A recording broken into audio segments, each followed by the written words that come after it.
Welcome back to Story Time. I'm Karen Story. We're going to read Chapter 9 today of The Lion, the Witch, and the Wardrobe. When we left off last time, the kids were talking with Mr. Beaver. He was telling them about the prophecies and the two sons of Adam and two daughters of Eve that were going to sit at throne in Cair Paravel, and about Aslan the lion. Meanwhile, when nobody was paying attention, Edmund snuck off. I can't talk today.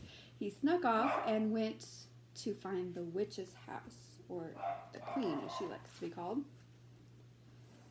And now, of course, you want to know what had happened to Edmund.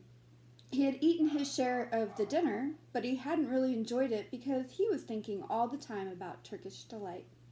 And there's nothing that spoils the taste of good ordinary food half so much as the memory of bad magic food.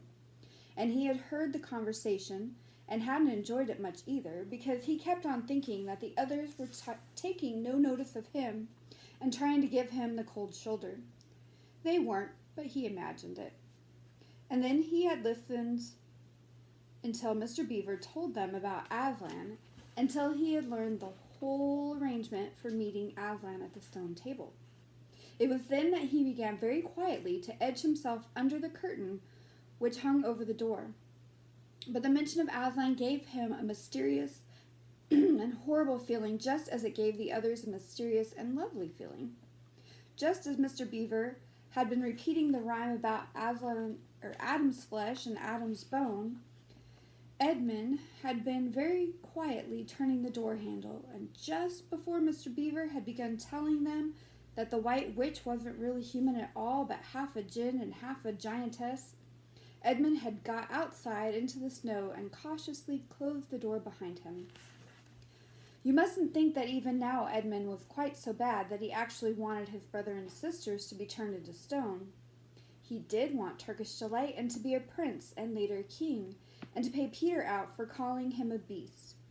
And for what the witch would do with the others, he didn't want her to be particularly nice to them, certainly not to put them on the same level as himself.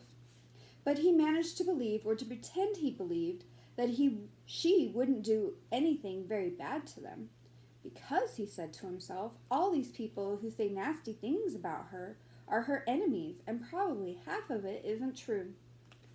She was jolly nice to me, anyway, much nicer than they were. I expect she is the rightful queen, really. Anyway, she'll be better than that awful Aslan. At least, that was the excuse he made in his own mind for what he was doing. It wasn't a very good excuse, however, for deep down inside him he really knew that the White Witch was bad and cruel.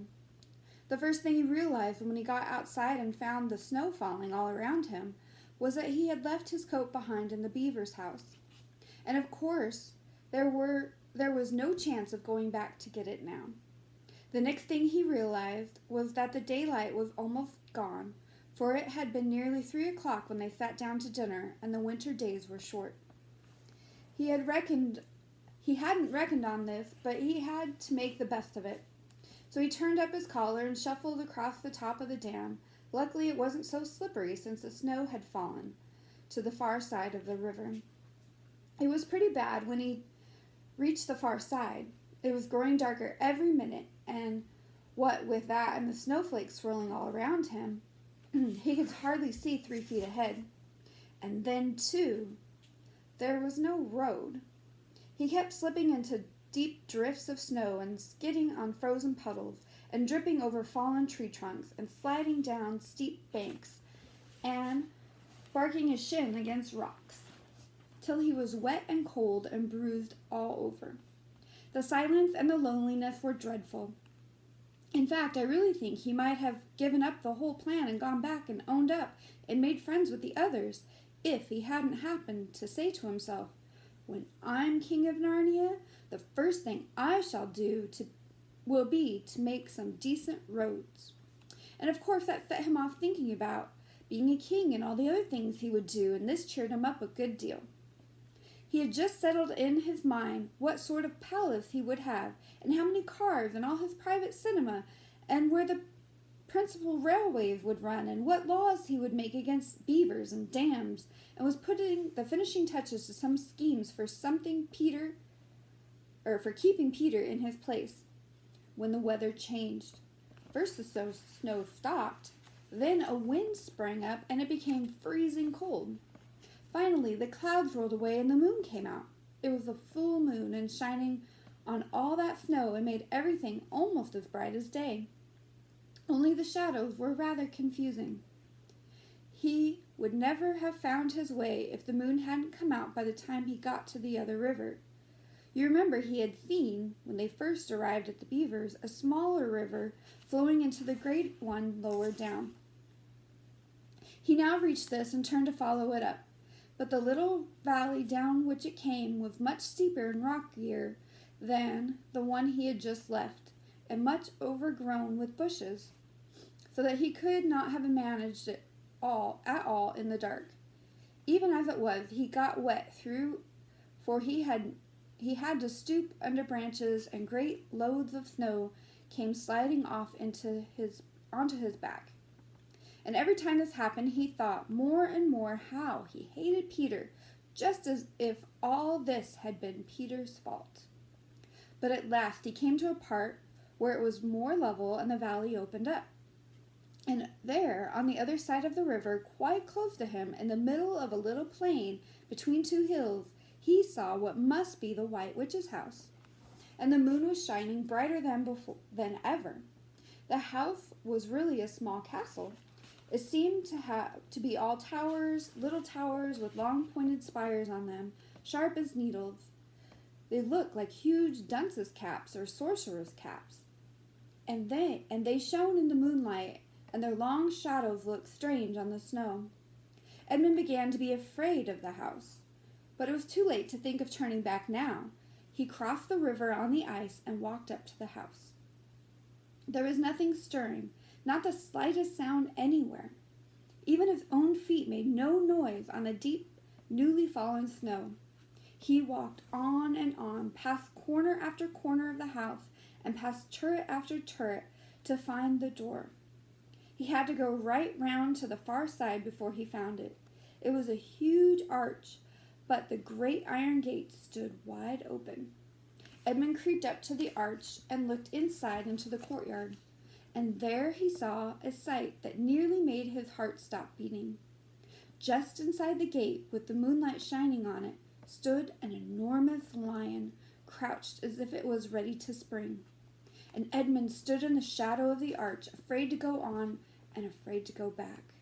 With his knees knocking together, he stood there so long that his teeth would have been chattering with cold, even if they had not been chattering with fear. How long this really lasted, I don't know, but it seemed to Edmund to last hours. Then at last he began to wonder why the lion was standing so still, for it hadn't moved 1 inch since he first set eyes on it. Edmund now ventured a little nearer, still keeping in the shadow of the arch as much as he could. He now saw from the way the lion was standing that it couldn't have been looking at him at all. But supposing it turns its head, thought Edmund. In fact, it was staring at something else, namely a little dwarf who stood with his back to it about 4 feet away. Aha, thought Edmund.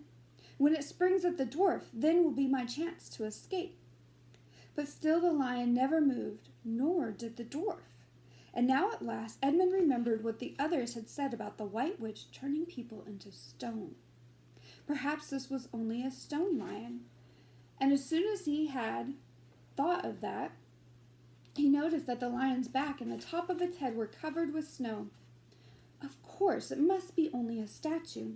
No living animal would have left itself get covered with snow. Then very slowly, and with his heart beating as if it would burst, Edmund ventured to go up to the lion. Even now he hardly dared to touch it, but at last he could put out his hand very quickly and did. It was cold stone. He had been frightened of a mere statue.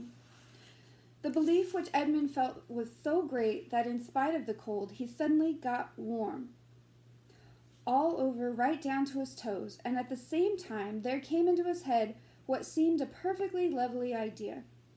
Probably, he thought, this is the great lion Aslan that they were all talking about. She's caught him already and turned him into stone. So that's the end of their fine ideas about him. Pooh, who's afraid of Aslan? And he stood there gloating over the stone lion, and presently he did something very silly and childish. He took a stump of lead pencil out of his pocket and scribbled a mustache on the lion's upper lip, and then a pair of spectacles on its eyes. Then he said, "Yes, silly old Aslan, how do you like being a stone? You thought yourself mighty fine, didn't you?" But in spite of the scribbles on the face of the great stone beast, still looked so terrible and sad and noble, staring up in the moonlight, that Edmund didn't really get any fun out of jeering at it. He turned away and began to cross the courtyard.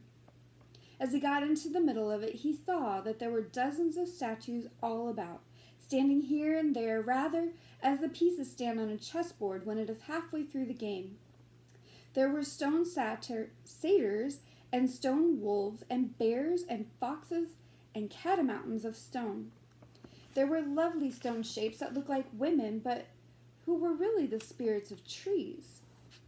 There was a great shape of a centaur and a winged horse and a long, lithe creature that Edmund took to be a dragon. They all looked so strange, standing there perfectly lifelike and also perfectly still in the bright, cold moonlight, that it was eerie work crossing the courtyard. Right in the very middle of a huge shape like a man, but as tall as a tree, with a fierce face and a shaggy beard and a great club in its right hand. Even though he knew that it was only a stone giant and not a live one, Edmund did not like going past it. He now saw that there was a dim light showing from a doorway on the far side of the courtyard. He went to it. There was a flight of stone steps going up to an open door. Edmund went up them. Across the threshold lay a great wolf. "It's all right. It's all right," he kept saying to himself. "It's only a stone wolf. It can't hurt me." And he raised his leg to step over it. Instantly, the huge creature rose, with all the hair bristling along its back, opened a great red mouth, and said in a growling voice, "Who's there? Who's there? Stand still, stranger, and tell me who you are." "If you please, sir," said Edmund, trembling so that he could hardly speak, "my name is Edmund.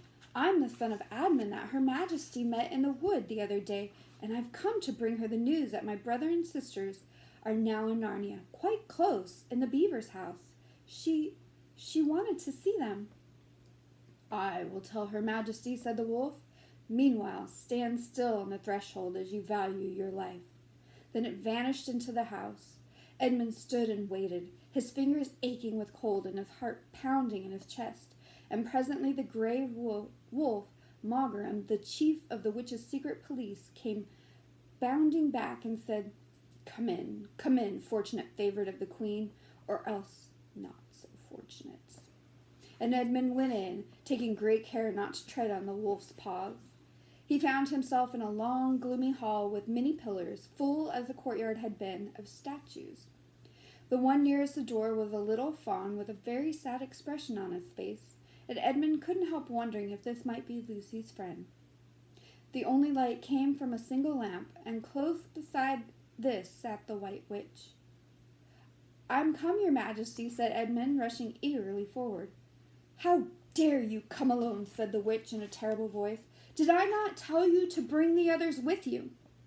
"Please, your Majesty," said Edmund, "I've done the best I can. I've brought them quite close.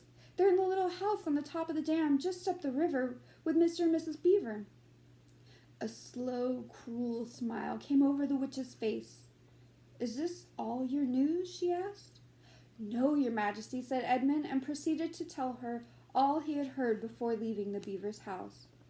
"What? Aslan!" cried the queen. "Aslan, is this true? If I find you have lied to me." "Please, I'm only repeating what they said," stammered Edmund. But the queen, who was no longer attending to him, clapped her hands. Instantly, the same dwarf whom Edmund had seen with her before appeared. "Make ready our sledge," ordered the queen, "and use the harness without bells." That is the end of chapter 9.